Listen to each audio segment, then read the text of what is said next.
Hello and welcome to the Ice Guys.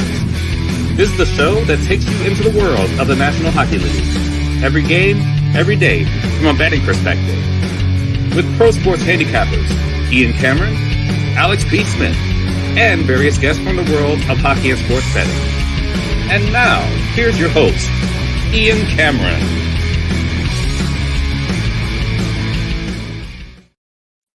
Welcome to the Ice Guys, Saturday, October 19th. Ian Cameron, Alex P. Smith, and Alex is some of his.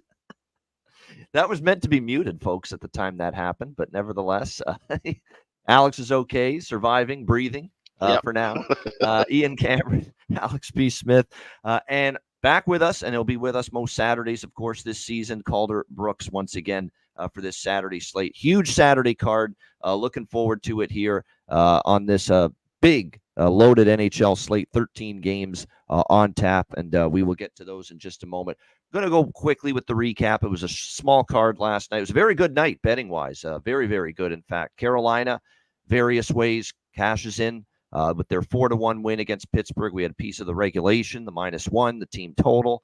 The only thing that didn't hit was the full game over, but everything else, played out kind of the way I thought. Pittsburgh winning a few games, but the Montreals and the Buffaloes of the world are not the Carolina Hurricanes, and they found that out last night. Pretty solid effort all around, capitalized on a power play in the second period, and Carolina, very workmanlike road win last night, 4-1 against Pittsburgh. Pittsburgh still has defensive issues, though, and goaltending. Yoel Blomqvist, Jari, both have been up and down.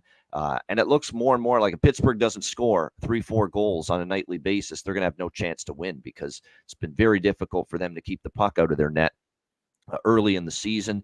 The other game, second game, Winnipeg. How about that? Just laying a beat down on the San Jose Sharks last night. Big time win for the Jets. One thing about the Jets is they had played very solid defensively. Good start to the year for Connor Hellebuck in net, which is probably a relief for Jets fans after the way his season finished last year. But to see them explode for 8 goals, now it was San Jose and Blackwood, as we say, the Beatles reference often, Blackwood shitting in the dead of night. Yeah, exactly. That's what he was doing last night. 5 goals allowed. He gets pulled. Vanacek has to finish the game. I'm sure that's not what Ryan Warsofsky wanted to do, is put Vanacek in after he had to play against Chicago the previous night. But it's how bad things were going for the team and for Blackwood last night. But credit to the Jets. Great night for Nikolai Ehlers. He ends up getting a pair of goals to get them going early. 2 goals, 2 assists, 4 points last night for Cole Perfetti. And that's the Cole Perfetti they need. Cole Perfetti's got that ability to be a bona fide difference maker offensively, and they get that version of him moving forward. That's good news for Winnipeg, but they get the job done 8-3. And credit to the Colorado Avalanche. Once again, it was not easy, and once again, they were staring straight into the eyes of defeat once again. Last night against Anaheim, but they found a way. They were down 2-1 going into the third period. They ended up taking a 3-2 lead. Troy Terry ties it in the dying seconds, and you think, uh-oh, Colorado going to find another way to lose and stay winless on the season. But Nathan MacKinnon said, no, climb on my back. I'll take care of this right now. What an incredible individual effort by Nathan MacKinnon in overtime, beating 3 different players on Anaheim. Basically, it was a 1-on-3, and he beats Lukas Dostal as well, who got a piece of it, but not enough. And MacKinnon wins it in overtime for Colorado 4-3. That was another great betting result for me. We had the over by Fecta. It was a sweat, but we ended up getting it there with first period over, full game over. Anaheim money line falls short, but we did have a piece of Anaheim team total as well. We mentioned that on the show yesterday, which was over 2.5 at a very cheap price, -104. So we did get the team total portion of it. And Colorado, I guess, breathing a sigh of relief, at least after one night, finally getting their first win. Alex, your thoughts on Friday night with the 3 games? Yeah, that was the game that I was tuned into the most, having the biggest play on that. I had Anaheim. I had a +205 and a +225 in pocket in that game. And what's interesting is that, because we saw how poor form Colorado was in heading into this contest, when I saw it was Colorado down a goal, which is normally a situation last year we'd jump all over, down a goal in the second period, that team was automatic bet on in live wagering, and they would usually come back and win a game.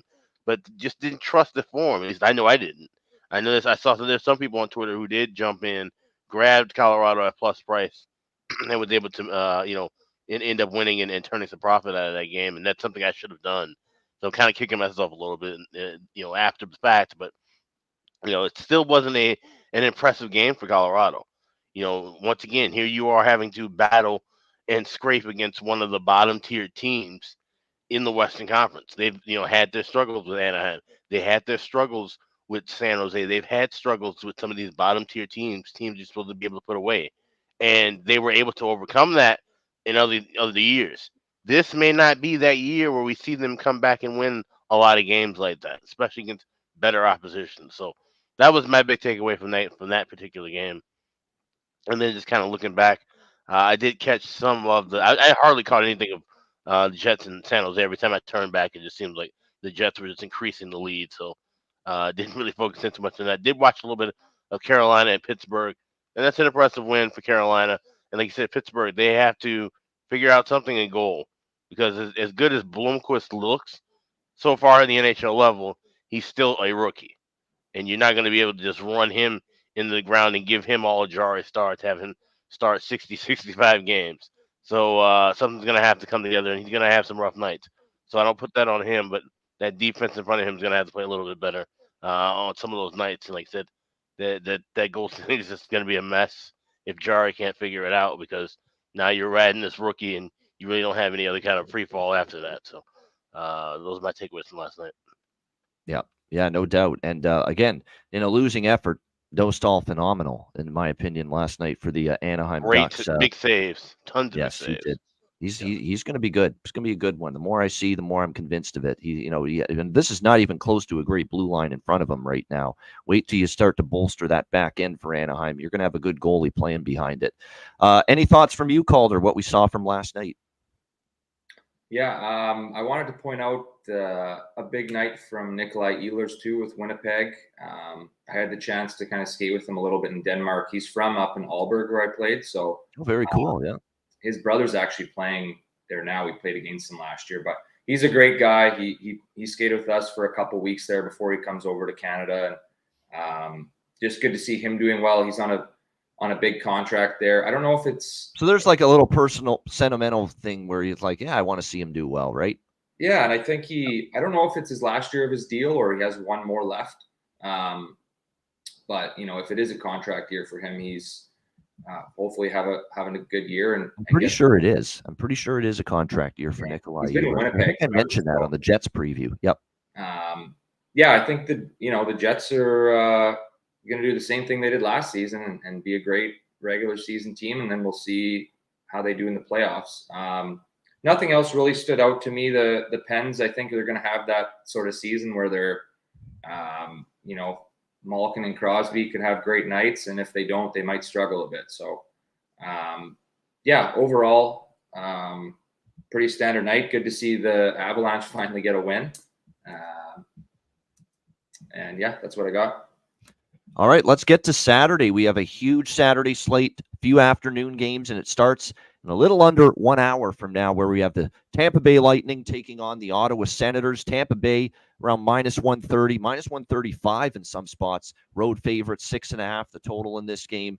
I'm just refreshing the screen constantly here because I think we're going to get pretty much confirmed lineups. And these early games are always the ones where, because there's no game day skate, there's no morning skate, there's no media availability for either of the coaches for games prior in these early afternoon start times. We have no information about who's in, who's out, any late scratches, any starting goaltenders.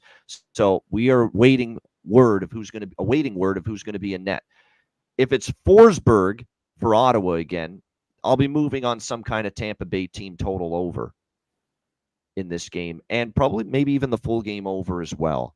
If it's Vasilevsky, I'll probably add to go with Forsberg, which I think is going to end up being the goalie battle. I'll probably add a little Lightning money line here in this game. But again, I'm going to wait to see exactly who's in net. If it is the backup potentially, and I think we're getting close to that time when John Cooper, because I think he still wants to preserve Vasilevsky and not run him right through the ice with a ton of starts. This could be a Jonas Johansson game for the first time this year.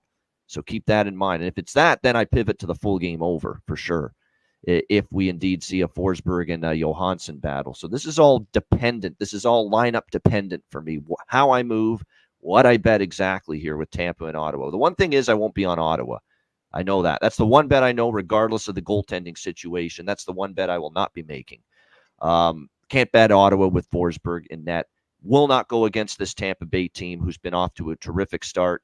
Undervalued team coming into the season. I thought that. Alex thought that. A lot of savvy hockey bettors I talked to thought finally there was some undervalued potential here for Tampa Bay coming into the year. So that's where I'm at with this game.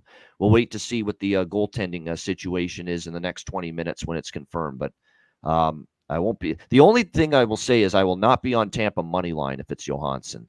If it's Johansson and net, I'll go team total over with Tampa instead and the full game over. If it is Vasilevsky, then I'll go Lightning money line and the team total. Combo of both. That's the approach for me here in this game. Alex, what do you think here? Lightning, Senators. Being that it was an early game, I had this game just kind of circled as a live betting game. I had nothing pregame, but I echoed your same sentiments.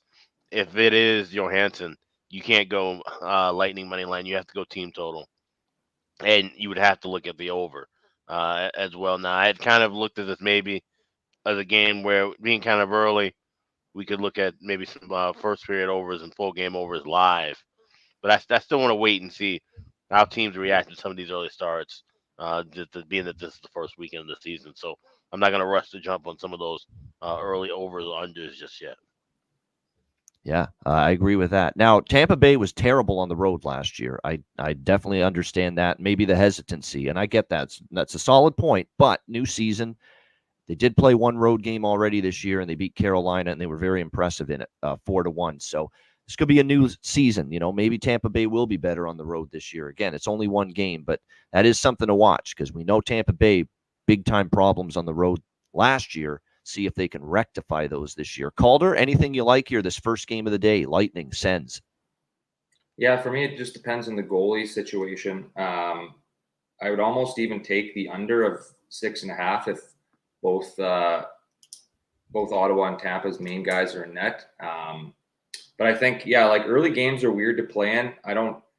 I think you can come out a little sleepy, especially, the team on coming in on the road. A lot of times I think that first period can just be a little bit of a shit show. And I would kind of, look for if the starters are in, I would do the under. If it's the opposite and one's not, then maybe I would look for, a little bit of a crapshoot, and there could be 2, 3, 4 goals in the first period. So I would, same what you guys said, see what the goalie situation is, and I would take it from there. But I'm not touching either of the money lines or anything.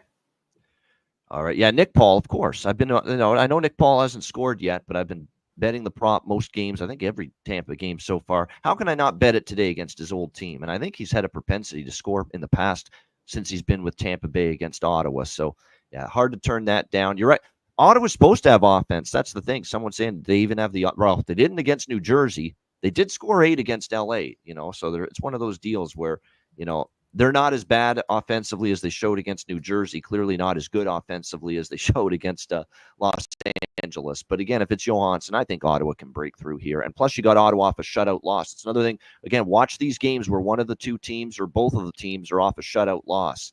Not a shutout loss. They did score one, Ottawa, late against New Jersey, but, got held down. Those have been good over situations. We'll see if that's the case here with this first game this afternoon. All right, Detroit and another winless team, the Nashville Predators. Talk about Colorado getting off the schneid last night. Can Nashville get off the schneid? 0-4. Not a lot of people expecting that kind of a start here for the Predators this season. -185 home favorites, 6.5 the total in this game. These teams played in Detroit last week, and it was a 3-0 shutout for the Detroit Red Wings. Cam Talbot ended up shutting out the Nashville Predators in that game. Same Cam Talbot that got pulled from the New York Ranger game the other night. So there you go. It's that's the way it goes with Cam Talbot sometimes. One game up, one game down. Nashville's going to bust out. This feel no, you can't always bet things based on feel. This does feel like Nashville gets win 1 today.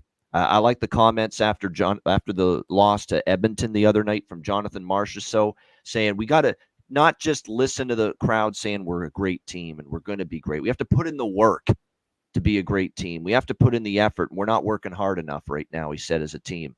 So pretty outspoken was Marchessault. And, he's one of the new guys on the team. And for him to take the mantle there and be that outspoken about why this team has started 0-4 and say, hey, we just got to roll up our sleeves and get working and work harder and outwork the opponent. We haven't been doing enough of that here in the early going. I think that's something they can kind of rally around. Nashville has had a lot of these Saturday afternoon, 1 p.m. Central Time starts over the years. Saros is expected in net here for Nashville, not confirmed. It is going to be Alex Lyon getting the start here for the Red Wings. And that's the funny thing about Detroit.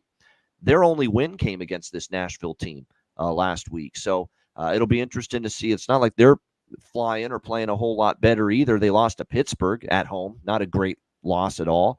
No shame, obviously, their other two losses were both to the Rangers. But, Detroit's not exactly playing in great form right now either.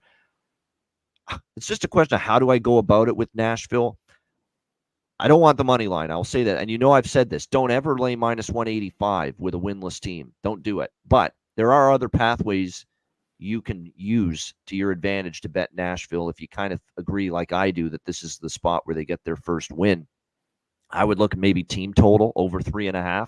It's reasonable at minus 115, minus 120. I do kind of like that. I'll probably have something on that. I think first period puck line is definitely such better value compared to the full game money line here. You can get minus a half in that plus 140, plus 145 range. So I would look more in those directions. I'll probably split my involvement in this game between the first period puck line and the team total over for the Nashville Predators. And that way, with both of those situations, I can trust that maybe they get off to a good start, which I think they've been focusing on, and the fact that even if they score 4 goals doesn't necessarily mean they have to win the game. So that's probably the two moves I'm going to make here is the first period puck line and the team total over on Nashville. Alex, what do you think here? Detroit, Nashville. Yeah, so I was just betting and sending out Nashville first period puck line. I got plus 144 at FanDuel, so like I said, shop around anywhere from that 135 to 145 range. But like I said, yeah, I feel like they're, like I said, we hate to use that kind of thinking sometimes where teams do or something. Teams, nothing's due, nothing's guaranteed. But this does feel like a spot, especially because like I said, Nashville historically a team that plays well with these 1 p.m., 2 p.m. starts. Detroit also used to play in a lot of day games as well. I think we see some goals here early. So I'd also be looking at first period and full game overs. I'm going to wait in game to grab those at some cheaper prices to go along that Nashville first period puck line. Yeah, the first period overs, man, they've been something. Look, the full game overs have been pretty good too, but the first period overs especially have been just absolutely sizzling. And what did we see all three? Yeah, all three went over in the first period last night. Carolina, Pittsburgh, San Jose, Winnipeg, Anaheim, Colorado, all 3 games cashed a first period over. So it's just it's been pretty damn strong. Now, again, you don't want to just blindly bet it every single game, but boy, it has been like we're talking like 70-75% on the season with first period overs so far, no doubt. Calder, anything you like here? Wings, Preds. Yeah, you guys covered it. I had the overs in this game. I have Stamkos getting his first of the year for a little prop, I think. How about the fact he doesn't even have a point in the first 4 games? It's not just no goals, no points. Well, yeah, exactly. Him and Marchessault are, definitely off to slow starts. So it feels it's a feeling of they got to break out at some point. They're both bona fide all-star NHLers and scored 40 goals. So like, I think today's the day they do it. I don't really love Detroit in many ways. So I would look at some of those overs you guys said, and I love Stammer getting 1, if not 2 goals today. So I got Stammer at plus 140 for a goal, and that's what I would look at. He's not going to be 0 goals, 0 points for the full season. We know that. He's going to get going eventually. You know what? When there's so many new faces and there's such expectation, it almost feels like we should have expected there to be, chemistry that's not going to be there right away. It's going to take maybe a few games. It's going to take maybe a couple of weeks. So definitely, I think it's one of these deals where, you give Nashville time. We don't say, well, they screwed this up. This team is just a bad fit. No, give it some time. I still think that we could be seeing another second half surge from this team. Remember what they did last year. They didn't play their best hockey, Nashville, last year in the first half of the year. It was after the All-Star break when things clicked. And you made a good point too. I think we got so caught up in the fact that not only were these new acquisitions, but these are high quality veteran acquisitions, and we thought maybe they could just fit right into the slot. But yeah, Steven Stamkos has spent his entire career somewhere else. Obviously, he's going to have maybe some issues here or there, adapting to the change of scenery. Jonathan Marchessault, same deal. Was a fixture in Vegas for a long time. So yeah, it takes some of those guys, even veterans, takes them a while to get acclimated in their new situations. Yeah, no doubt about that. As far as props for this game, and like I said, you can definitely.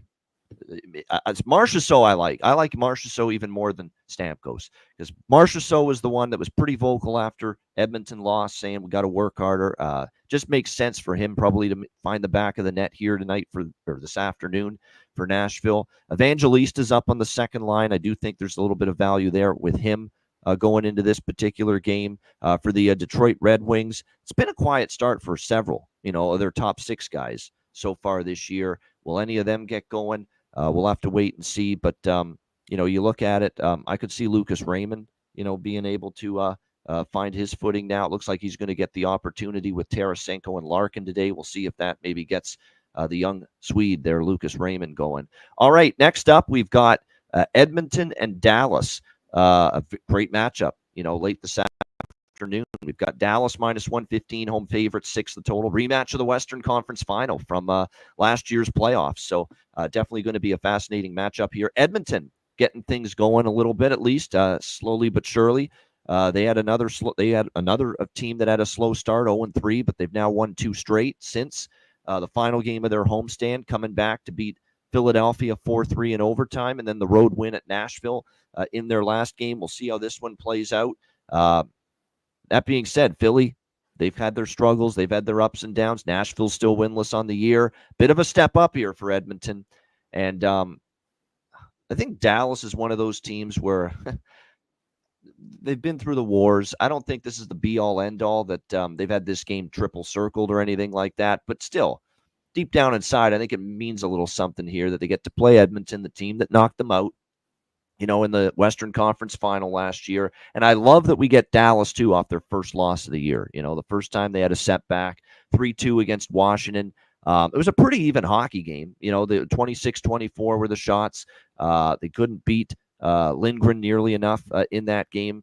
And credit to Washington, was able to hold the fort in the third period when Dallas made a push, hung on for that 3-2 win. This is that absolutely brutal result for me, for someone that used the over in that game as a best bet on Thursday. Dallas and Washington. That's twice now I've been involved with a game that was 3-2 going into the third period, and then there was nothing in the third period as far as scoring. It happened the very first day of the season, that Seattle-St. Louis game. Same thing. But that was very painful. Nevertheless, I like Dallas here. I'm going to split it with the minus 115 and the team total, which you can get. You can get a flat 3, actually, with the Dallas team total at low juice, or you can go for the 3.5 at a very nice plus price. But I'm going to play it a little safer. Go with the 3 on the team total, which you can get at minus 108.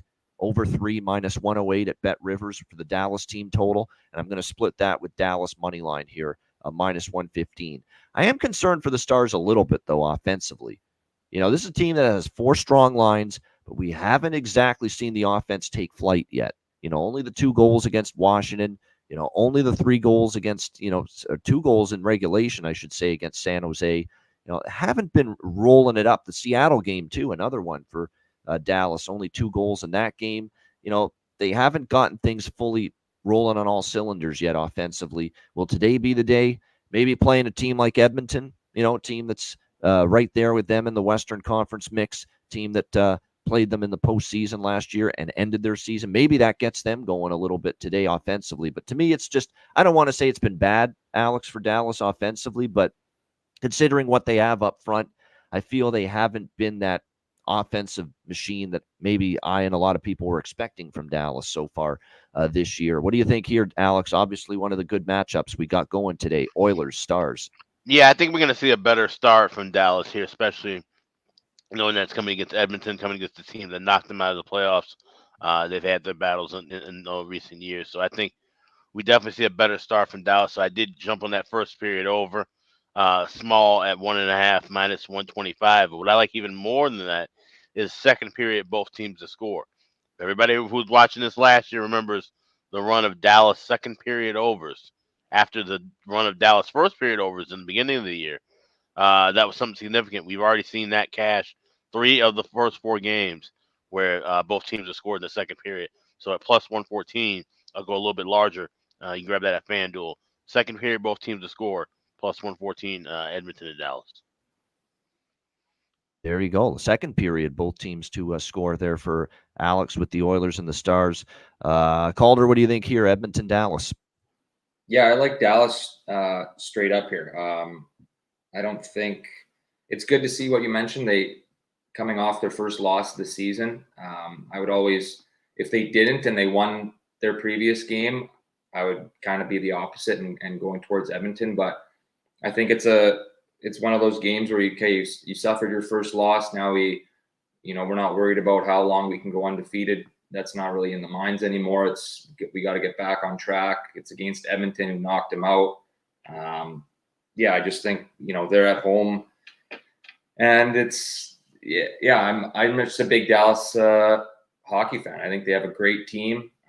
They can get their offense going a little bit more. They got a stud goalie in net. Edmonton doesn't really. They're still trying to find out, a little bit about if Stu can be that guy again and find his groove. So I like Dallas here straight up. That's what I'd be going with. All right. Yeah, I like Dallas too. I'm going to, like I said, split it a little on the team total, but maybe more. Probably going to end up doing 75-25 percentage split here. 75% money line, 25% with the team total here with the Dallas Stars. Chris Knobloch, man, he's done it again, Alex. This guy is, you talk about just being able to push the right buttons. What did he do at the end of the Philly game, or going into it was either for the full Philly game or halfway through the Philly game, but he put Draisaitl and McDavid together, reunited them, loaded up his top line with Hyman, McDavid, and Draisaitl. And what's Edmonton record-wise been since that happened? 2-0, and it's worked. Now, I do worry about this long term. You're spreading yourself a little bit thinner with the second through the fourth line when you do that, but clearly it sparked Edmonton. They needed something to get them going, especially the big guns, because McDavid and Draisaitl weren't playing great, early in the season. So definitely it worked for Knobloch, puts McDavid, Hyman, Draisaitl together, and all of a sudden they've won 2 in a row. We'll see if that keeps rolling today. Matthias Janmark looks to be on the second line potentially with Nuge and Arvidsson today for Edmonton. So could be a little bit of value for him as far as that's concerned today. And then as far as the Dallas Stars are concerned, they actually got Colin Blackwell. Matej Blumel's going to draw in, it looks like. Fourth line, Oscar Bach as well for the Dallas Stars. Tyler Seguin is still out, so a little bit of a new look fourth line for Pete DeBoer. But the other lines stay pretty much the same here with Robertson, Hintz, Johnston, Marchment, Duchesne, Dodonov, Ben, Bork, and Stankoven here in this for this game this afternoon. All right, next up, it is Vegas and Florida. It is the rematch of the final from 2 years ago. We've got Florida minus 120 home favorites. The total in this one, 5.5 across the board in this game. Pretty painful loss, isn't it, for the Vegas Golden Knights against the Tampa Bay Lightning. They had that game in their back pocket, up 3-2, and then the the Tampa Bay Lightning just snatched it from them with 2 quick goals late. Hagel and then Kucherov from just a horrible angle. For that goal to go in. Got to have that one if you're Adin Hill. And it ends up being a 4-3 comeback win for Tampa Bay. Now that it's not going to get any easier playing Florida, although Florida off a loss in overtime to Vancouver the other night, they'll be looking to bounce back. They're off a loss. So is Vegas. Bobrovsky's confirmed in net. There's still no Tkachuk and Barkov. Status quo with those 2 players. They remain out for the Florida Panthers right now. On the Vegas side of the equation, it looks like Victor Olofsson's day-to-day for them, so keep an eye on that. And it looks like, as of now, no confirmation, but looks like Bruce leaning to Ilya Samsonov for his second start of the season for the Golden Knights. And he did win his first start of the season against Anaheim, played pretty well in that first appearance. And like I said with Samsonov before, he's now out of Toronto, and that rat race there with the Leafs and the media can just drive you crazy. Probably will be more relaxed and maybe play better and more confidently as a goalie now in Vegas. It's just probably a better fit for Samsonov, just for his own mental well-being, which I know he's had his ups and downs with the last year or so. But Florida off a loss, I don't like going against them off a loss. We know that this is one of the better teams in the NHL, and why is that? They don't usually let bad games linger. It wasn't necessarily a bad game, but you could tell they were lacking a little extra something as that game went on against Vancouver. We'll see how this one plays out. Certainly from a head-to-head standpoint, last year Florida won both regular season meetings, 4-2 here, 4-1 in Vegas. So I haven't moved on it yet. I'm waiting to see lineups, but for me, I probably will end up moving for something on Florida here. I just like them off a loss. It's really that simple.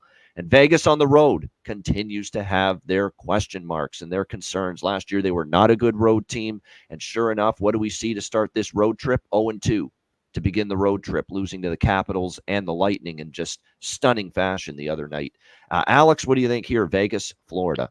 Yeah, I'm right there with you. I actually bet this yesterday. Bet it last night. I got Florida minus $1.10, but I still like it at $1.20. I just, like I said, off of a loss combined with the Vegas team on the road, this was just an automatic bad point for Florida. I just think, like I said, especially too, knowing the history, knowing going back to, we talked about this for years, where you have a Stanley Cup final matchup, and then you'll have those first 2, 3, even 4 games afterward. Those a couple years afterward. The team that loses will end up kind of dominating the season series or kind of taking control of the season series. So I'm rolling with Florida here in this one. Even without Barkov and Tkachuk, like that, obviously you'll miss those guys. They're very important pieces, but they've won some games without them. We've seen it. They beat Boston without those two guys early this week. They beat Columbus in that a very emotional cauldron for Johnny Gaudreau, and they still went to Columbus and won that game without Barkov and Tkachuk. So, off a loss, and price is reasonable. Vegas's road struggles, I agree. Totally agree. And they don't have the depth of last year or the last 2 years, but they still have decent enough depth where they can float a few games without those two guys. Now, of course, the longer they go on, the worse this team gets. But for right now, they're still in a decent spot where they can still kind of play without those two guys. Yeah, absolutely. What do you like here in this one? They were called, or Vegas, Florida? You know what? I like Vegas because that. I like it. A little disagreement. I love it. I just think. Bring it. I just like that top line. They're rolling. Eichel, Stone, and Barbashev. They're all top 10, I think, in the league in points right now. And when they're on a roll and the other team's missing their two best players, and I got them here at plus 100 money line. I just like that. I think Vegas is a good team. It could go either way. They're two excellent teams, but I like that. The other thing is your boy Carter Verhaeghe. Is it his time to break out? Yeah, really. How about? Well, he's got the money now. That's the thing.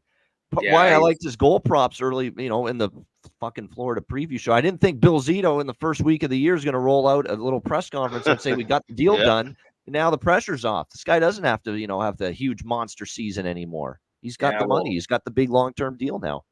It's tough. Like, he's 6 games, he's -7, and he's got 2 assists. So obviously things are going to change there. They're too good of a team and a player. So I like Verhaeghe here to get his first of the year. He'll get one eventually. Will it be tonight? That's going to end up being the question. And then, like I said, as far as Florida props, I agree with what they're saying in the chat. Lundell and our guy, E2 Coolmint Lusterinen, right now, they're up on the second line for the Florida Panthers. There's value there for sure, without a doubt. I like Rodriguez, too. Evan Rodriguez might be playing with Bennett and Verhaeghe today. And Evan Rodriguez certainly was a nice catalyst offensively for the Florida Panthers in that playoff run last year. All right, next up, we got Minnesota and Columbus. The Columbus Blue Jackets currently, or actually Minnesota rather, -180 road favorites, 6.5 being the total here in this game.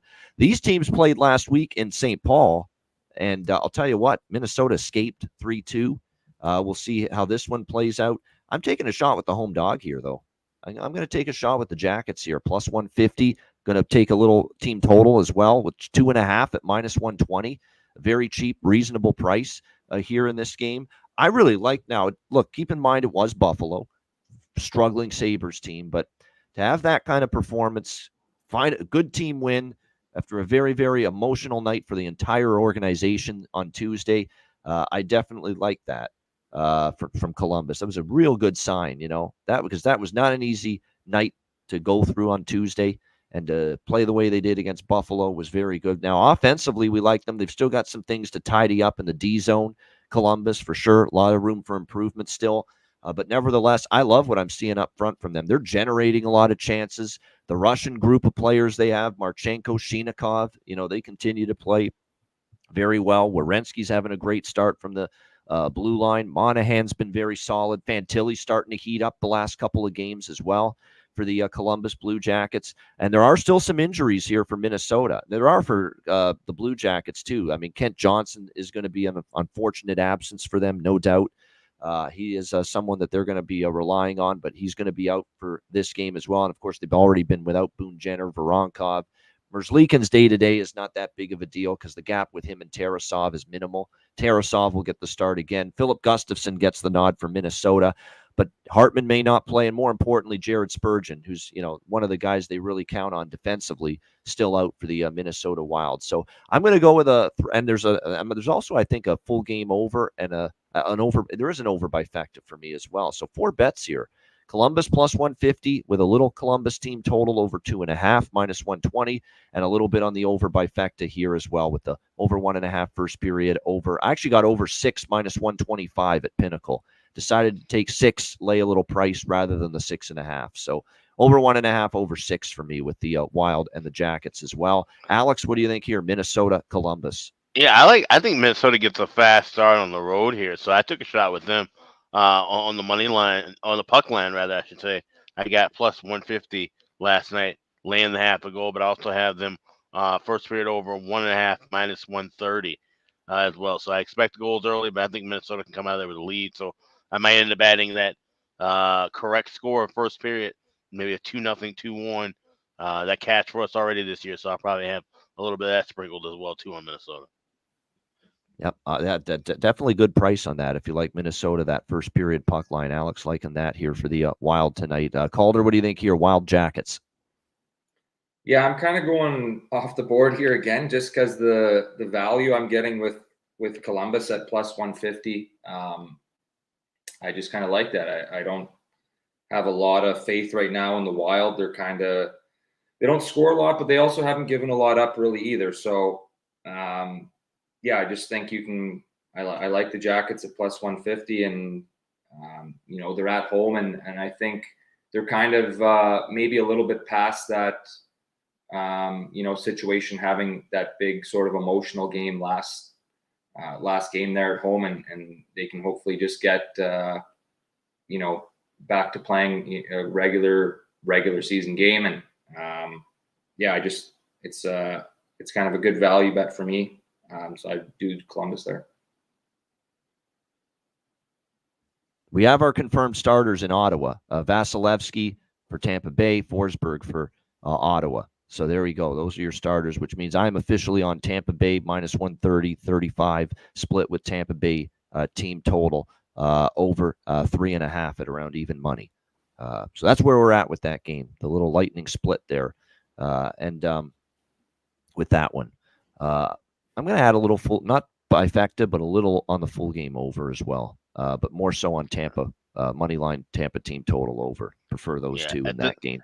At this point, I'll just wait and just watch it and look for something in game, and I'll mention it in the chat. Yeah. So there's your confirmations there. Let me see if Detroit and Nashville, I don't think we know yet there as far as what they're doing with the goaltenders, but we will keep you apprised of that before the end of the show. All right. Next up, we've got Montreal Canadiens, New York Islanders. Islanders minus 240, home favorites, 6 the total in this game. This is the portion of the card, along with the last game we talked about, Columbus there. I'm taking some underdog shots today. Just feel the prices on some of these favorites are too large. And I feel that with the Islanders here. Now, I know Montreal's been a frustrating bunch. I've taken a shot with them at home the last 2 games, LA and Pittsburgh. They lose those 2 games. Now they go on the road. Might be a good thing for this group. Just get on the road, get away from the craziness of Montreal. I don't mind taking a shot with them in this price. Plus 200. Let's not forget, they played Boston in a road game. And, if not for Primo, they probably would have won that game because I thought they definitely scored enough goals, and that was good to see. We'll see how this one plays out, but I just feel the price is pretty big here on the Islanders coming off that loss they suffered, and it is Primo tonight from Montreal, which is why I like the team total. I'm going to probably put more on that than the money line because you never know what you're going to get from Caden Primo one night to the next. Varlamov's going to get the start for the New York Islanders after the 1-0 loss against the St. Louis Blues. So a little more so on the team total with Primo in net, but I do think Montreal's in this game. And to me, the Islanders in this price range, I'm always interested when I see the Islanders minus 200 or better going against them with any sort of reasonable opportunity. So Montreal, you can get over 2.5 at plus money. It's actually plus 110 in some spots for the Canadiens, over 2.5 team total. Little on the plus 200. Don't feel as good about that with Primo in net. Maybe the Islanders do get to him and get their offense going as a result, and they are off a shutout loss. That's usually good for overs, and for that reason, I'm also on over bifecta here, Canadiens and Islanders. It's that angle. One of the 2 teams off a shutout loss, and in this case, it's the New York Islanders. What happens when you're off a shutout loss? Yeah, you focus on getting your damn offense going next game. So over bifecta, little Montreal flyer at plus 200. A little Montreal team total over 2.5. And not done yet, little draw. Canadiens and Islanders, of course. Islanders, how can we not? Overtime game with St. Louis the other night. And I think we have a chance maybe to see this one go past regulation as well. So draw it around plus 340, 350. Alex, what do you think here? Canadiens, Islanders. I'm so glad I moved and grabbed this draw last night. I got plus 390 at FanDuel. Wow. And now, like I said, you've seen that number drop. And I thought that was a crazy price to have, knowing these 2 teams' history, not just against one another, but just in general over the last 2-3 years. These are teams that play close, tight hockey. So I will look for that over bifecta in game, but I wouldn't have you. I actually have a full unit on the draw here tonight with that 390 price. All right, good stuff. Calder, what do you think here? Canadiens, Islanders. Yeah, I agree with you there in the value taking Montreal. I think they're a team that they have some goal scorers, and I don't have any. I just think it could be I know you guys talk about the draw with the Islanders and stuff, and it very well could be. I would sprinkle a little bit on just having them at around plus 200. I think that's. Sometimes, it's still the NHL, and, if they were going against a high-flying top 4 team in the league or something, that would be a totally different story. But them going against the Islanders, I don't mind that. And then I would probably be with you guys there in kind of riding that train of hitting the Islanders on some sort of tie. I haven't really done that in the past in my life, but I'll probably welcome to the Ice Guys show. Yeah, it's not too late to start. Yeah, draw season, baby. Yeah, that's what we call it. Yeah. Yep. All right, good stuff. And look, Duclair, Siplikov. I'm a broken record. That's the 2 props I always look for with the Islanders as far as props are concerned. Caulfield's been Mr. Automatic for the Montreal Canadiens this year so far. We'll see if he can once again find the back of the net for them tonight. All right, we go from one New York team to another. And this is one of the great matchups tonight on paper, the New York Rangers and the Toronto Maple Leafs. We've got the Leafs minus 125 home favorites. Total in this one sitting at 6.5, shaded to the under. It is confirmed Igor Shesterkin in net for the New York Rangers here in this game. Joseph Woll is back with the Leafs. And skating with the team again, but he is not quite ready to return. I think it's still going to be another game or 2 at least before we see him. So assume it's going to be Anthony Stolarz tonight. It is. Stolarz is confirmed in net for the Leafs. He's been terrific. I mean, he has really been solid for this Leafs team early in the season. So this actually could be a very good goaltending matchup.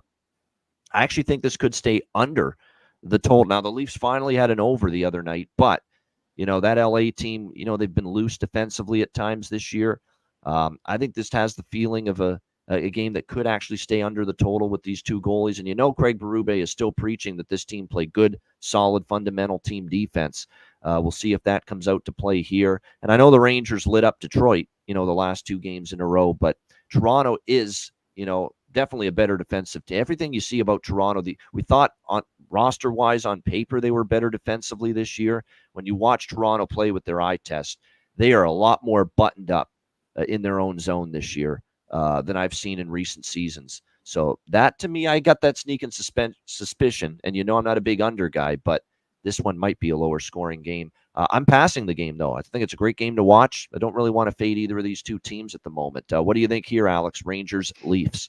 I have the draw here in this one, too. I got this at plus 350 over at FanDuel. Like I said, I think this could be a lower scoring game, a solid kind of defensive back and forth battle. Like I said, Toronto was able to get over the total because of how bad LA is defensively.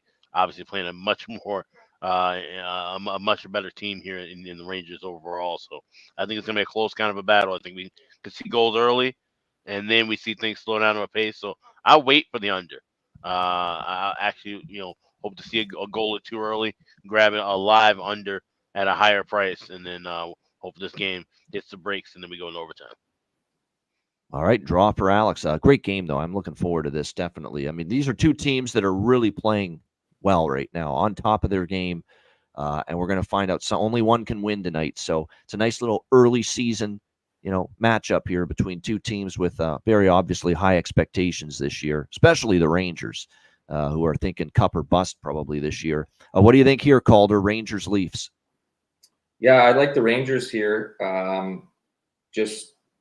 got them at plus 110. I think they got some guys that are having unreal starts to the season. Panarin's leading the league in points, and I think Kreider's in tonight, Bailey. Kreider's in. Chris Kreider's playing. Yep. Well, that's even better news to hear. So, There you go. I like the Rangers. It's going to be a close game. I think this would be one of the games I would watch start to finish. I think both teams are fun to watch. I'm a big Leafs guy. I think they're going to have a huge year, but I think in this game, just in particular, it's better value for me to do the Rangers a little bit, and just kind of keep riding that Panarin train. But yeah, it's tough to say because that Stolarz has come in and been really, really solid for them. So it'll be interesting to see if he can keep that going against one of the other top teams in the league. Yeah, it will be. He's been great. Stoli the goalie. That's what he's known as, and he's certainly been very good here for the Leafs so far. You're right. There's a big over-series history. I definitely am aware of that, but I don't know. I've just got that feeling tonight, especially with and Shesterkin in net, and Stolarz doing well. The Toronto's kind of trended under this year, and the total 6.5 too. It's not 5.5 or 6. It's 6.5. So, like I said, I think this is going to be. Just feels like it could be a lower scoring game. We'll see. But as you know, historically, when I say under, a lot of times it goes over. So, that's why I don't bet many unders. When I do like one, that's not always worked out that well. As far as props, yeah, Lafreniere, to me, he's always worth a look. Whoever's on the first line, it's been Riley Smith this year with Zibanejad and Kreider.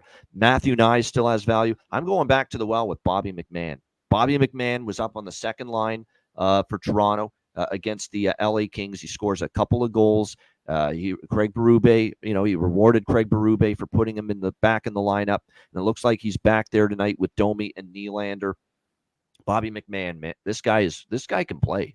This guy can play. He can finish. And we are definitely seeing that for this Leafs team. Great value again with Bobby McMann. Not Bobby McGee, the old song, Bobby McMann. Here for the Toronto Maple Leafs. All right, we've got Washington and New Jersey. New Jersey minus 190, home favorites. 6 being the total here in this game. It's another shot with the dog for me.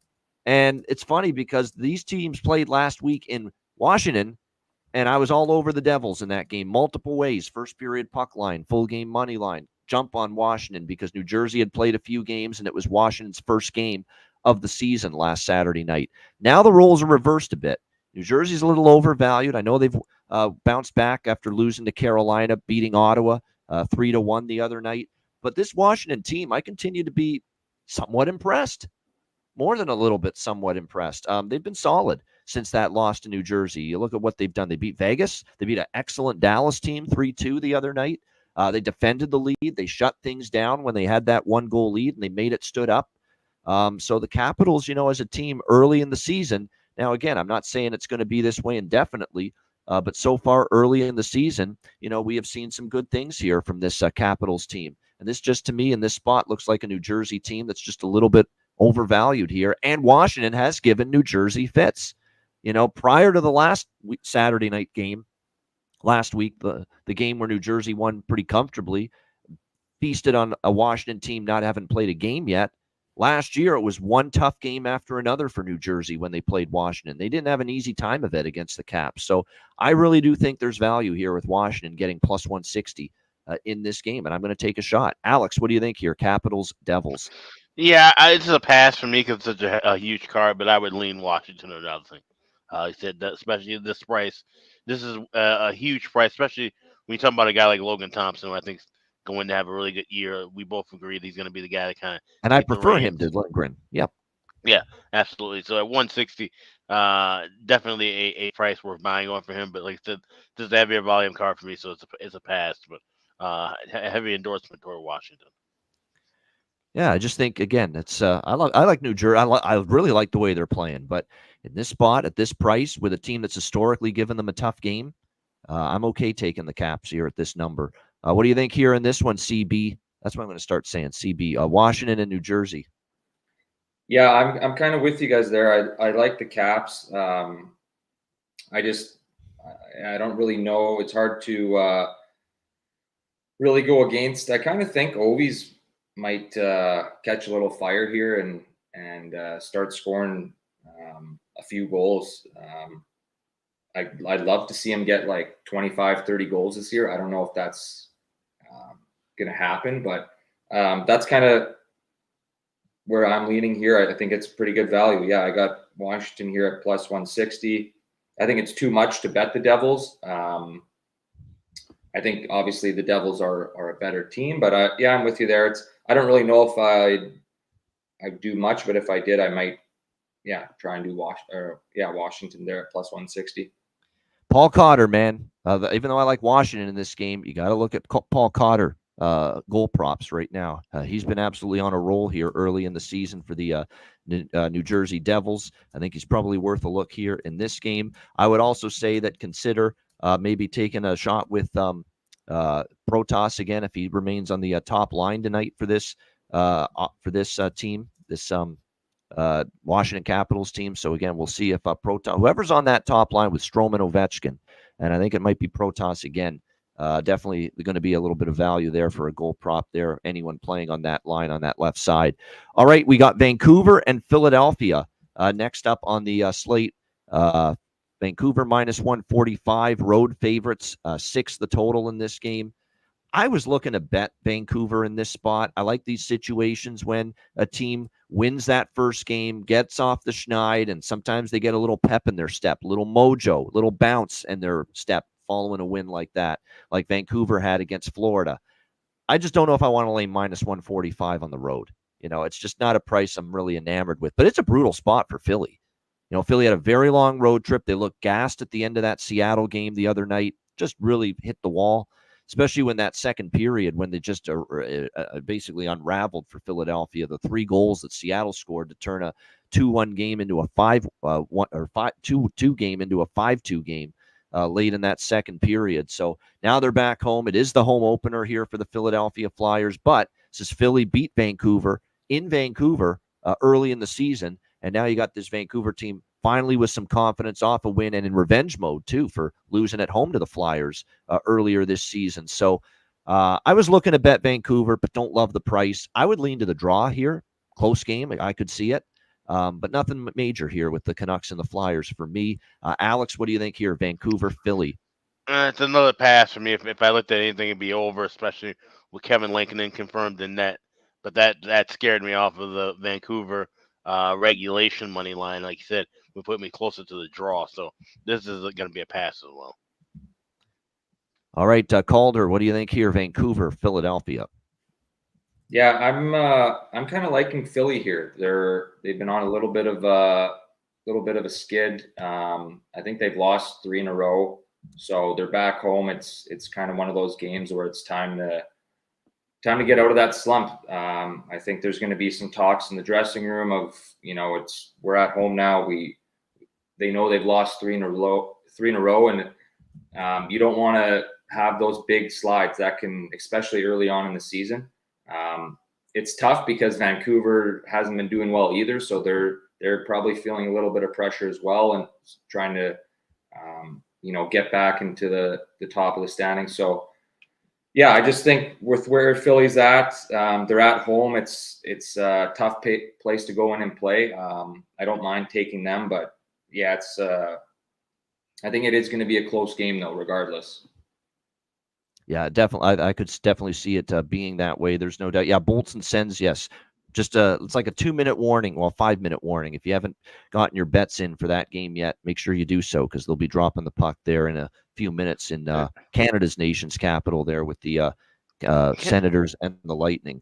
As far as props for this game, there were a couple that I was interested. A couple of player props. I've almost given up on Arshdeep Bains. I know he's been with Miller and Besser, but I don't know how much scoring. He's more there to open up ice for Miller and Besser to do the scoring. That's really what he's there for. So I think I'd probably get off that train a little bit. For Philadelphia, look, Matvei Mishkov and this Jet Luchenko kid, I've talked about him, the second-line center, very noticeable. Could have some value there with his props tonight and moving forward as well. All right, we move along here. We've got keeping a nice pace. We've got. I was gonna say ahead. as we get to as we're at the halfway point, kind of with the car, and I was just looking at some things in the chat, and I just kind of wanted to say this is a good exercise potentially in discipline tonight, Yeah. because there's so many games on this card. You don't have to have a bet on every single game. That's Maybe right. pick a number. Even I'm not betting Rangers Leafs right now, so there you go. That's Even the I thing. can do it. Pick a number in your head. It can be any number. If it's 8, if it's 12, if it's 15, but pick that number and stick to it, and make that your cap of bets you have in this given night, even with a big card.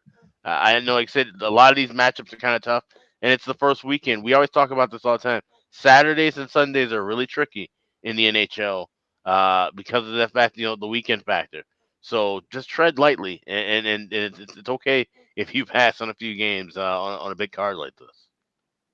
Yeah. Oh, yeah. It's definitely okay. There's no question about it. It's okay to say, hey, I don't have a strong opinion on this game. Kind of like the way I feel about this next game here, Carolina and St. Louis. Carolina -160 road favorites, 6 the total. We know we're going to get Kochetkov tonight because it was Freddie Anderson last night. That's a plus for Carolina. I certainly understand why they're favored. They are the better team still here. I like Kochetkov. I won't bet against Carolina with him in net. Joel Hofer, though, is coming off a shutout win against the Islanders. He played great. It was one of the better games I've seen of Joel Hofer play in his NHL career, quite honestly, with the St. Louis Blues. And they have the rest advantage. Not at -160 on a back-to-back on the road. I can't. To me, the value is actually with St. Louis, but Carolina's a better team, even with the rest disadvantage. Kochetkov's a goalie I don't really want to try beating and betting against right now. So this is really all around. Not much that I have as far as a strong opinion. Lean under if Hofer's for real, because Carolina. We saw it last night when they get a lead. They shut her down. They don't really try to exchange chances. This is going to be one of these deals with Carolina, especially a team like this. When they're trailing in a game, the over is a good live bet. When they're leading in a game, the under's a good live bet because they've got that propensity to just shut things down and park that bus and protect the lead. But for me, there's nothing here, side or total. Alex, what do you think here? Hurricanes, Blues. I have a small shot in the first period over -118 at FanDuel. I thought that was just too cheap of a price to ignore. But like I said, this is one where sidewise I'm a little torn. I kind of lean more towards St. Louis.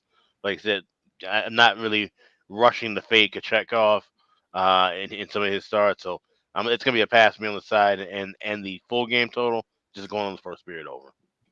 All right, first period over. All right, Calder, what do you think here? Carolina, St. Louis. I kind of want to take St. Louis just because they're catching Carolina on a back-to-back, and St. Louis has been waiting there at home. That's the only reason why I would think about that. I got them at plus 145 here on the money line.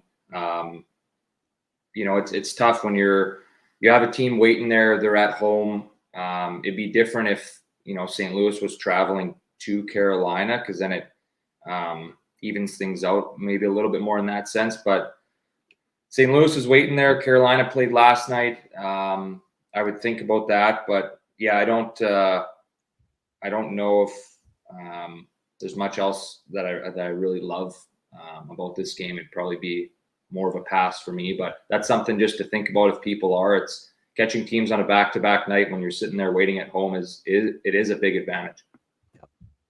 No, I agree with that. Definitely, and you're talking about someone that's played many years of hockey saying that, so you definitely have to take some heed in that. You just heard it right there from someone that's played, that it can be difficult, in these kind of spots. There's no question.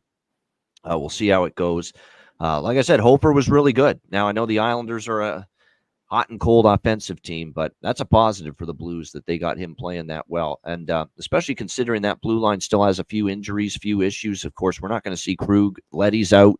And so it's very important they get good goaltending now with a couple blue liners out, and they were able to do that last night. Jack Roslovic, there's some value, I think, for his prop for Carolina, and I think for St. Louis, Holloway, Jake Neighbors, some of those guys I think I would consider for props for the Blues here in this game tonight. All right, we move along here, and we've got Buffalo and Chicago. We've got the Sabres minus 160. Sabres as road favorites. Not for this better. 6 the total in this game. I haven't done a good enough job giving someone else the chance to speak on games first, and I figure with this being a Chicago game, we'll throw it to Alex first for his thoughts on this one before we get to me. What do you think here, Buffalo, Chicago? Well, this didn't open at 160. It was actually closer to 130, 135. Yes. That's what I saw last night. And I liked Chicago in this spot at first, and then I paused. And I said, wait a minute. This seems like this could be a night where, and sure enough, it is. Arvid Soderblom confirmed in net there you go. for the Hawks. And now we've seen the money come pouring in on Buffalo with good reason. Now, Soderblom played, obviously, arguably his best game of his career. In a losing effort, 58 minutes of great hockey from him, and then he ends up giving a goal late in regulation, and a goal led by a defensive breakdown that was just absolutely horrible from Philip Kurashev, and he ends up losing 2-1. Hawks lose 2-1 against Winnipeg Jets. Can he bring back that kind of an effort again? Odds are no.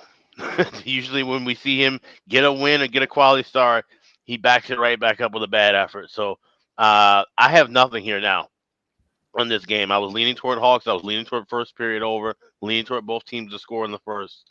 But more than likely we'll end up having some things in game, but nothing pregame right here. Yeah, nothing pregame here.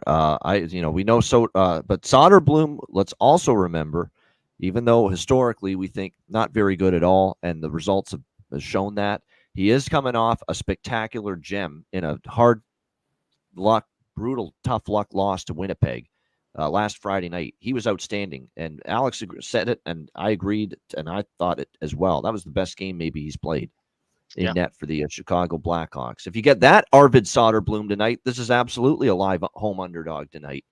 Question is, will you get that? That's going to be the question. And Buffalo's Laurent Brossoit? Because they said he was supposed to be ready and healthy by the middle of the road trip. And now here they are in the second game at home. He's still not ready. Where is he? That's the question. That's the question indeed. And I hate to see that, because remember, the one thing that's concerning about Brossoit is this injury is lingering. It's a knee, and he is 31. He's not like a very, very young goalie. So you're starting to get a little bit worried now about just his prognosis moving forward. This is, for me, look, Sabres can't bet him under. I lean over here with this one at 6. I might sprinkle on that. I don't feel strongly about it, but again, I'm also not convinced Soderblom's as good this time around as he was against Winnipeg. And if that's the case, I could see this going over, because Buffalo can score. Buffalo cannot defend, though. Unfortunately, that's the problem. They continue to give up goals in bunches. So I am probably going to have something a little bit here over the total. of 6, especially with it being 6, not 6.5. What do you think here in this one, CB, Buffalo, Chicago? If I was going to do anything, I'm going to take the over here. That is one of our other segments of a bet. So I'll just leave it at that. I think it's just it's a crapshoot here. Two kind of bottom teams that can score. If I was going to do anything, I would just take the over in this game. Don't we have to just ride the captain right now, Nick Foligno, as far as goal props right now? I mean, plus 400 in each of the last 2 games. That's been the pricing. And he has found the back of the net in each game for the Chicago Blackhawks. So I'm definitely interested in going back to the well with El Capitan, Nick Foligno for the Chicago Blackhawks. Tyler Bertuzzi is a streak scorer. He got his first goal the other night against San Jose. I could see him finding the back of the net too. I think he scored a lot of goals. I know when Toronto played Buffalo last year, he scored a lot against the Sabres. So maybe there's something there with that. For Buffalo, JJ Peterka. Got to keep going to the well. He's the one guy that's carrying them offensively. It's been hit or miss for Tage Thompson. I got to admit, Jack Quinn and Dylan Cousins, and I love Dylan Cousins, but see him, struggle the way he struggled to begin the year offensively is a bit of a surprise. But it's been JJ Peterka that has really spurred things on for the Buffalo Sabres at the offensive end. So he's definitely a clear candidate for a goal prop for me tonight. All right, Boston and the Utah Hockey Club. Next up, we've got Boston minus 130, road favorites. The total 6 pretty much across the board here in this game. They are coming off a very long road trip. These are usually good bet against spots for certain teams, but I can't do it. I'm not laying minus 130 on the road with Boston. Not consistent, not been strong at really either end of the ice, start to finish in games this year for my liking to want to lay it on the road with the Bruins here. And even with this being off a long road trip, they were out in the New York area playing the Devils, the Rangers, and the Islanders. They play the one game out in Anaheim. They lose in overtime, and now they're back home. They still might be able to feed off that energy because this is only the second home game at Delta Center for this Utah Hockey Club this year. So I actually lean to Utah. I just don't love the spot. I like the price, plus 110, as a home underdog. And let's not forget, this is a new state. They're not in Arizona anymore. They're in Utah, new arena, not same new building. But let's not forget how good this team played in their home venue last year when they were still the Arizona Coyotes at Mullet Arena. They had a great home record the 2 years they played at Mullet Arena in Tempe. So wherever their home rink has been, this franchise, Arizona the last 2 years, Utah this year, maybe they're going to be a good home team again, this club. So for me, it would be Utah or pass. Don't love the spot off the road trip, but I like the price enough that I might still sprinkle on the Utah Hockey Club here, plus 110. I like over by Fecta, 1.5 and 6 here in this game. Utah, especially at home, I could see them pushing pace. Let's be real. Boston, Jeremy Swayman's not to his best form yet this year, clearly. It's still going to take him time, it looks like, to get to his game to where it needs to be. The Bruin defense has been, lackluster, to say the least, and given up more goals than they're accustomed to. We expect Swayman and Ingram to be the goalies. It's not confirmed yet, but yeah, over by Fecta, and I'm probably going to do a little sprinkle here on Utah as well as a home underdog. What do you think here, Alex, with Bruins, Utah Hockey Club? Yeah, Bailey, you got that wrong in the chat. It was the other way around. The Bruins used to dominate the Coyotes, even though the Coyotes ended up winning 2 of the last 3 meetings. I think we can throw a lot of that out of the window with some of these previous trends. But one thing I wouldn't throw away necessarily right away is that trend of the first period over, because we saw that cash in quite often with these two teams playing against one another, and that's something I'm going to be riding on here. I got plus or minus 120. You can get it now still minus 124 FanDuel, minus 125 at a couple other shops, but I expect a fast start. Like you said, there's still going to be some residual momentum, especially on the weekend games in Utah. I think we're going to see a more livelier crowd on a Saturday or I guess a Sunday too. I don't know. Sundays might be a little different, but Saturdays for sure. Friday night, Saturday nights are going to be a more hopping crowd. I expect to see a lot of black and yellow in that crowd too. I'm sure Boston fans, they always travel well, so that's something to keep an eye out for with a new venue. Some of these better traveling fan bases will fill the rink as well. But I like the first period over in this game. Yeah, I agree. That's a good point by Terry in the chat. Terry Ray Vegas about Beecher. John Beecher down on the fourth line with Mark Kastelik and Cole Koepke, and he's been scoring for Boston. No doubt about that. As far as props, yeah, I mean, just because of that, you can take a shot. Coyle and Frederick on the second line, and I like Zacha. I've said that a lot. Zacha's pretty consistent. And then for Utah, there's obviously we know how great they can be offensively. There's no question about it. I like what I'm seeing right now, obviously, from so many different players, whether it's Hayton, whether it's Keller, whether it's, of course, Dylan Gunther, who's been absolutely amazing for this team as far as offense goes. Even Jack McBain, he's scored 2 goals in the last 3 games. You could even maybe take a sprinkle with him right now. So, like I said, definitely liking the couple of goal props here in this game. With Utah, it's nice to, diversify things because there's always, with that particular team and the fact they can get contributions from all 4 lines, it could be a different player that carries the load for them offensively on a given night. Calder, what do you think here in this matchup? Boston, Utah. Yeah, I would be looking to take the over in this game at 6. I think I was looking at Utah's. There's been 39 goals scored in their games played so far this year. They got 24 and 19 against. So that just, to me, is a nice look at kind of hitting them in their games right now on the over. They're back at home, and yeah, I kind of like them. I think they're a little bit of a better team than people gave them credit for. They brought in some better guys. I think Sergachev is huge for them on the back end. So no doubt. I would just look at the over and maybe first period over, but those would be kind of what I like in this team. And yeah, they're giving up. Utah's giving up a lot and they're scoring a lot. So to me, that just points to the over. You know what? They've got, who's been really good on that blue line and just really opened my eyes. This guy's just playing really well. They could have something here. Michael Kesselring. He's really played well for Arizona on that blue line for them so far. And I've been impressed. They put him with Sergachev, and that Sergachev-Kesselring duo. And I think they moved him up there because of Dursey. Dursey is still out and on the IR, and they haven't had John Marino yet this year either. But Michael Kesselring's been very impressive in the times I've seen him play for the Utah blue line on the blue line for the Utah Hockey Club this year. It's been very impressive. You put Valimaki, Cole. Wait till they get Dursey and Marino back. This Kolyachonok, too, the Russian, Vladislav Kolyachonok, he's been pretty solid as well, given the opportunity. So, they're building something there with Utah on the back end. And we're not asking Utah to be great on the blue line. They just have to not be disastrous and give up 5 or 6 a night because they're going to have offense to score on most nights. And that's going to be the key for them moving forward. All right, we've got next up the final game for this massive Saturday card. It's the Calgary Flames taking on the Seattle Kraken. We've got Seattle minus 145 to minus 150 home favorites in this game. The total sitting at 6 shaded to the over.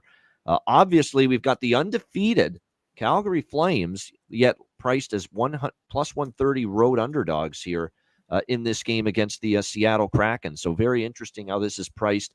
I think Seattle does deserve to be favored, though. Obviously, it was a tricky, challenging beginning to the season for Seattle with the way the schedule kind of laid out for them. They had the one home game against St. Louis, and then they went on the road and they faced 3 pretty solid teams, Minnesota, Dallas, and Nashville, the loss being to Dallas. The St. Louis loss, which was their other loss they've suffered this year, was a 3-2 loss where they dominated the first half of the game and should have won it. And they just had a lapse late in the second period, and they never got it back again. So really, Seattle could be 4-1 right now, if not for that St. Louis result, which a game they probably should have won. And their only loss was that shutout against Dallas other than that. So, I actually think they played pretty solid. Calgary's been a big-time surprise. They've been lighting it up offensively, 3 goals or more in all 4 of their victories. I think what's been a bit of a surprise to me the most is that the defense has played this well. Nobody thought that. The Flames' blue line looked like it was going to be very shaky going into the year with what they have, but they've played better on the back end than people think. This is going to be a game where until I get goalie confirmations, I'm waiting before I move on it. Vince Dunn is still out, by the way, for Seattle, but other than that, they're fully healthy. Joey Decord has been confirmed as tonight's starting goalie for the Seattle Kraken. If it's Dustin Wolf, I'd definitely stay off Seattle. If it's Vladar, I might consider Seattle, even though Calgary's undefeated. We'll see. Decord, 901 save percentage, 336 goals against. He started 2 games. He gave up 3 against Nashville, and he gave up 4 against Minnesota. Hasn't been a great start for Decord compared to what we saw at times from him last year. I am leaning to this over by Fecta in this game, though. I know the Calgary defensive numbers the last 2 games look good against Edmonton and Chicago. They shut both of those teams down, but let's see them do it on the road. We know Seattle's playing a not fire wagon, but definitely a lot faster brand of hockey this year under Dan Bilesma. We're seeing it. Their game against Philly flew over the total the other night. I'm very interested in an over by Fecta here in this game. Calgary over 1.5. Calgary Seattle over 1.5 first period. Calgary Seattle full game over 6, and I'm definitely locking that in if Dan Vladar's in net for the Calgary Flames. I won't like it nearly as much if it's Dustin Wolf, who did play well in that win against Chicago when we last saw him. What do you think here, Alex? Flames, Kraken. Yeah, I've seen on Goalie Post that it's most likely Vladar, but like you said, not officially confirmed. So if that is confirmed, I'm right there with you. But I'm going to look for it in game, first period, and full game over with the bifecta. That's the only thing I like here in the spot. I don't even care for the draw here too much. This should be an interesting game. I'll definitely be watching this one. So looking for live looks in this spot.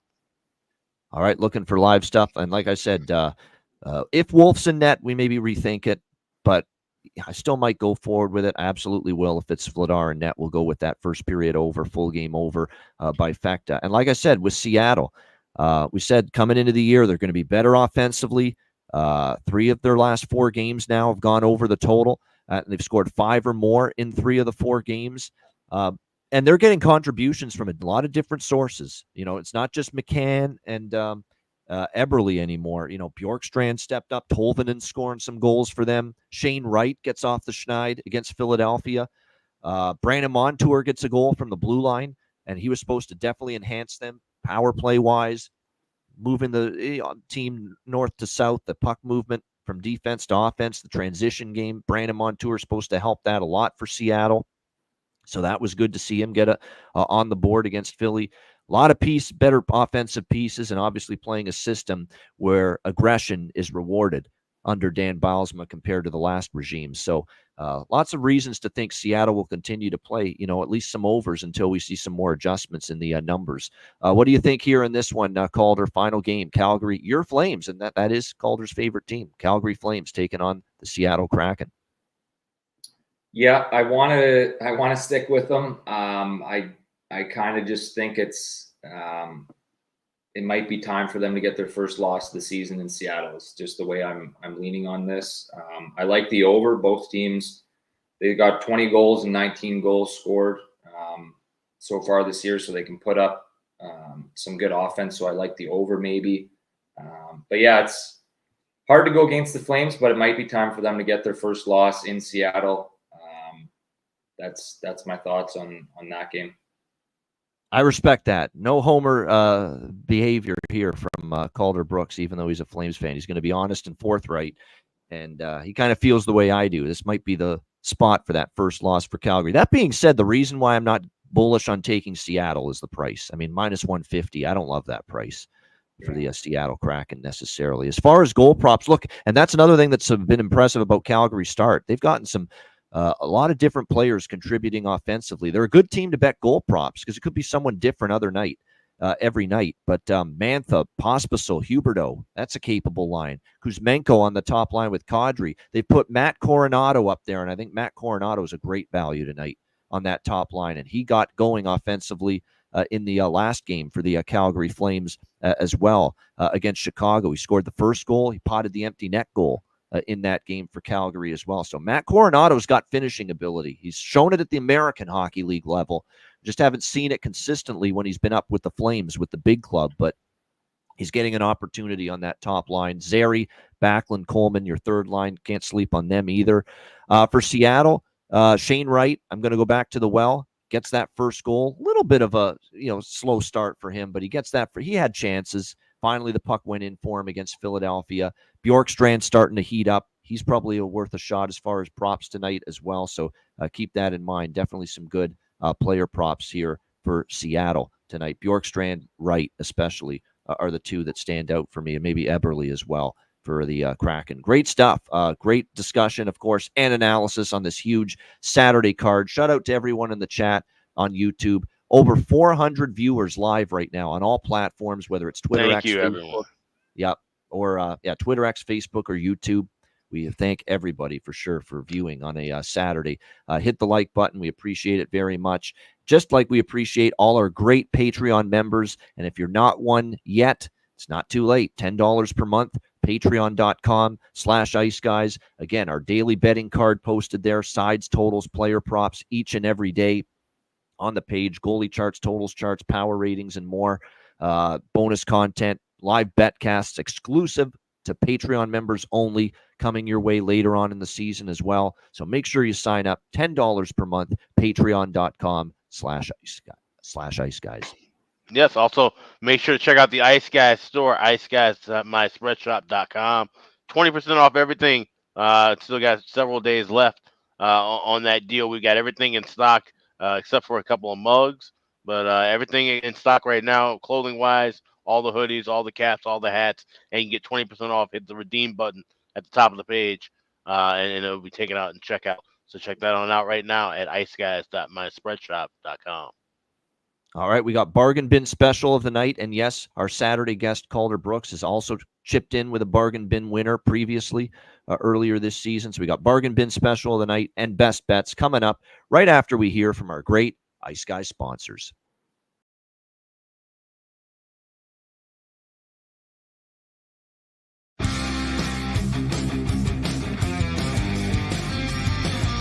Support for the Ice Guys podcast is provided by Boston Hemp Incorporated, Manscaped, Power Play Sportsbook, Raise Your Game, Tailgater Sofa, and a big thank you to all that subscribe to the Ice Guys Patreon page.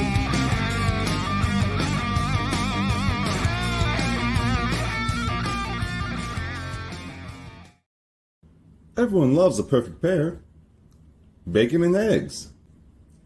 Thunder and lightning. Mario and Luigi. A hot dog with fries. Ian and Alex B. That's right. Everyone loves a perfect pair. So why not pair up your game nights with Boston Hemp? From exotic flower to concentrates and edible products. You'd be hard-pressed to find a better pairing than Boston Hemp and hockey. Check them out today at bostonhempinc.com. That's bostonhempinc.com. Boston Hemp Incorporated, the official smoke sponsor of the Ice Guys. Void where prohibited by law. Not available outside of the United States. Must be 21 or over to obtain products. Check your local regulations to see if Boston Hemp is available in your area. All right, make sure you check out all our great Ice Guys show sponsors, and we thank all of them, including, of course, Boston Hemp Inc. Again, 20% off all orders on the site using the promo code Ice Guys at bostonhempinc.com. All right, this week we have started to see things heat up a little bit with the bargain bin special of the night, and hopefully we can deliver at least one, if not multiple winners with it here for this big Saturday slate. Alex, we'll start with you. What do you like for your bargain bin special? Yeah, we're going to go out to Salt Lake City looking at that Boston-Utah game, and I'm looking at Josh Doan anytime goal scorer, plus 350. I think he's just, seems to be primed and ready to get a goal here, and I think that's a little bit high of a price, so at plus 350. Going with Josh Doan anytime goal scorer for Utah, going up against Boston tonight. My bargain bin special. There we go, Josh Doan, Utah Hockey Club. Nice price over plus 400 for Alex with his bargain bin special of the night. We'll see if our guy here, Calder Brooks, has more lightning in a bottle here with the bargain bin special. He's cashed one already on the season. Everyone's cashed one except me, and I'm frustrated by that, but that's all right. We'll get one eventually. Calder, what do you think here for your bargain bin special? Yeah, well, it's I got a really big bargain here. People might laugh at this, but I'm going back to Stammer. I got him at plus 900 for 2 plus goals in that game.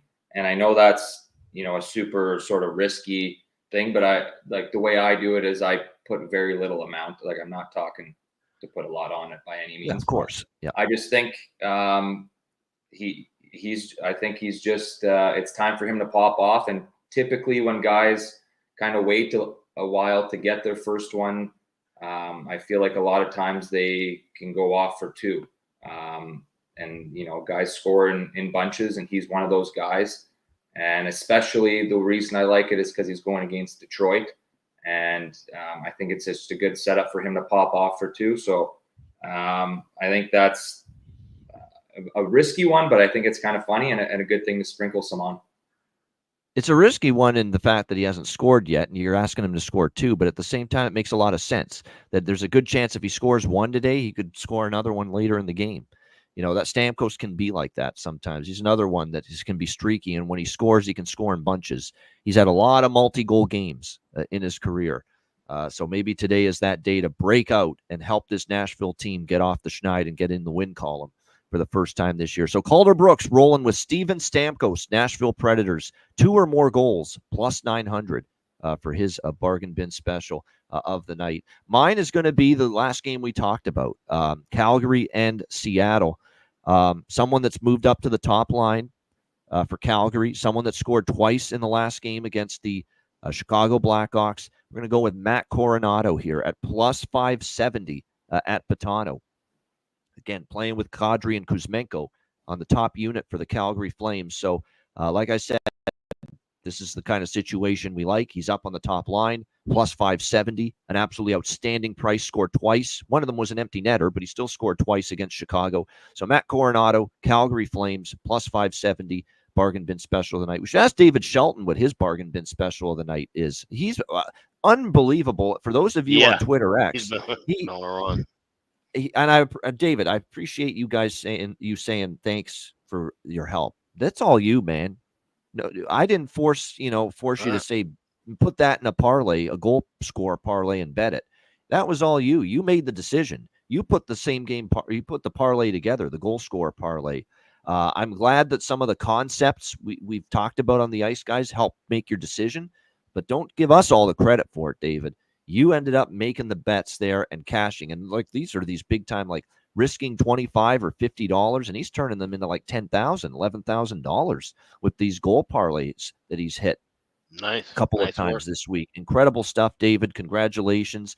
Like I said, I appreciate that you've given us thanks and kudos, but give yourself some thanks and give yourself a pat on the back because you're the one making the decision and placing the bet. So congratulations, David, and we thank you again for tuning in and joining us here and watching the show regularly. All right, let's get to best bets. Best bet winner for me last night, Anaheim, Colorado over the total. We'll see if we can deliver some more winning results. Best bets for this Saturday. Alex, we'll start with you. What do you like here for best bet? Go right back to that same game with the Boston Bruins and the Hockey Club of Utah. Like the first period over, so we'll go over 1.5, minus 124 at FanDuel, minus 125 at BetOnline, BetMGM, a couple other places like that. But this is a good history here between the club formerly known as the Coyotes and the Bruins. So we'll go first period over 1.5, minus 125. There you go. Boston Bruins, Utah Hockey Club, over 1.5 first period. Best bet for Alex B. Smith.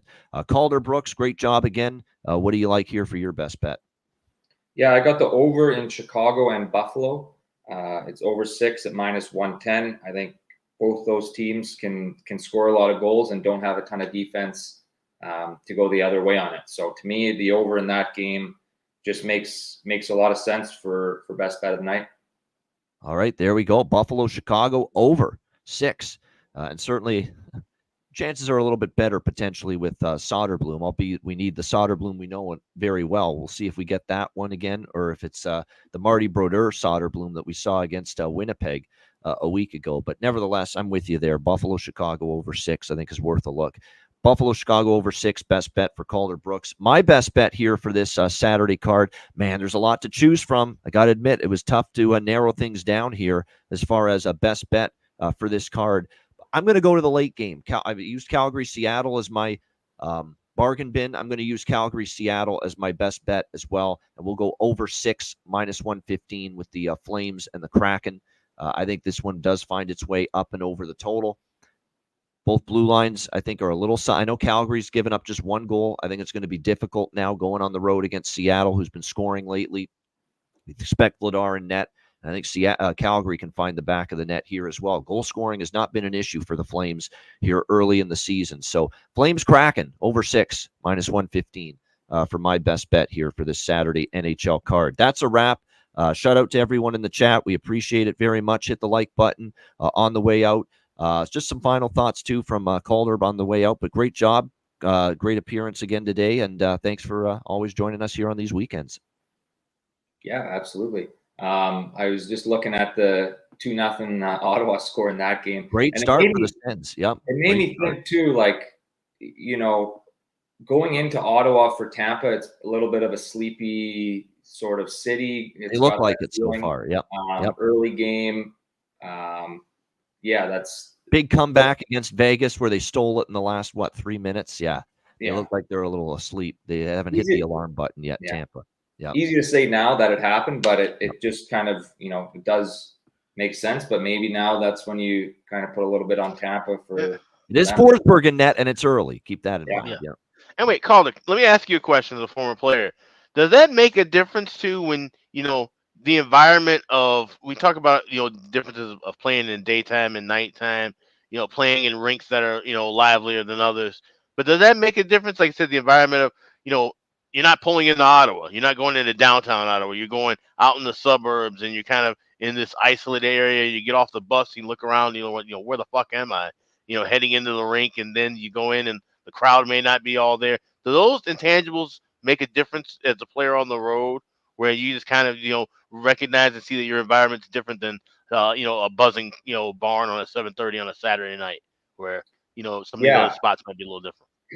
Yeah, I think it absolutely does. Obviously, in the NHL, and in really any professional hockey, you got to put it upon yourself and your team to get up for the game and do your job. You're paid a lot of money to do it, but it does make a difference. Like if they're going into MSG and it's a night game, it's a different story. But when you're going into a little bit of a kind of a sleeper town in Ottawa, not the most exciting place, and it's an early game, so you're waking up. You're having, maybe a different pregame meal than usual. I think it's a little bit, you can get caught sleeping in the first period quite easily, I think. And it's hard, but you want to create your own energy. Guys talk about that of, they know it's going to be a little bit of a quieter, maybe atmosphere, but, you want to create your own energy, get yourself hyped up and do the best you can there. But it's always sort of a factor of teams can come out a little bit slow. And this is a perfect example.